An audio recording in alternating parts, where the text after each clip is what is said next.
High বন্ধু, তোমরা সবাই কেমন আছো? এই দেখো, আমাদের এখানে গত রাত্রে খুব ঝড় হয়েছে। তোমাদের এখানে কোথায় কোথায় ঝড় হয়েছে বলবে। আর এই দেখো, আমাদের এখানে ঝড়ের তলা গাছ ভেঙে পড়েছে। জানি না আমাদের ঘরের উপরে পড়লে পরে কি অবস্থা হতো। একদম ঘরের সাইডে পড়েছে। আমাদের তো টিনের ঘর, আমাদের তো আর পাকা ঘর না। তার জন্য একটু ভয় করছিল খুব, যদি পড়ে যেত তাহলে আমাদের যে কী হতো। বন্ধুরা, তোমরা কারা কারাদের ওদিকে ঝড় হয়েছে বলবে। আর আমরা প্রচুর আম কুড়াচ্ছি। এ দেখো, আমাদের আমও পড়েছে।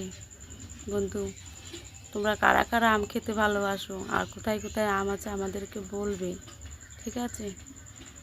এ দেখো, আর তারপরে 2-3 বালতি আম হয়েছে এবং আমাদের বাগানের চারিপাশে প্রচুর আম পড়েছে।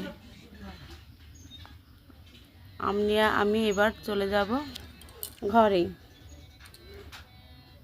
তোমরা ভিডিওটি ভালো লাগলে লাইক এবং কমেন্ট করবেন এবং সাবস্ক্রাইব করবেন। পাশে সাদা বোতামটিকে একটু চাপ দিয়ে দেবেন। আর তারপরে আমি চলে গেলাম আমাদের গাছগুলো কেটে কেটে সরানোর জন্য। দেখো, আমি কুড়ুল দিয়ে গাছটা কাটছি। কেটে কেটে সরাতে হবে, না হলে তো বাড়ির জঙ্গল হয়ে আছে, ঠিক না করলে তো হবেও না।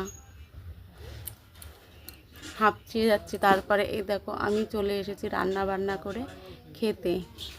আমার রান্না করেছে আজকে কই মাছ দিয়ে পটল দিয়ে আলু দিয়ে ঝোল আর সজনে ডাঁটা চচ্চড়ি। আর এদিকে আম কত কুড়িয়ে রেখেছি। টাটা বন্ধু, ভালো লাগলে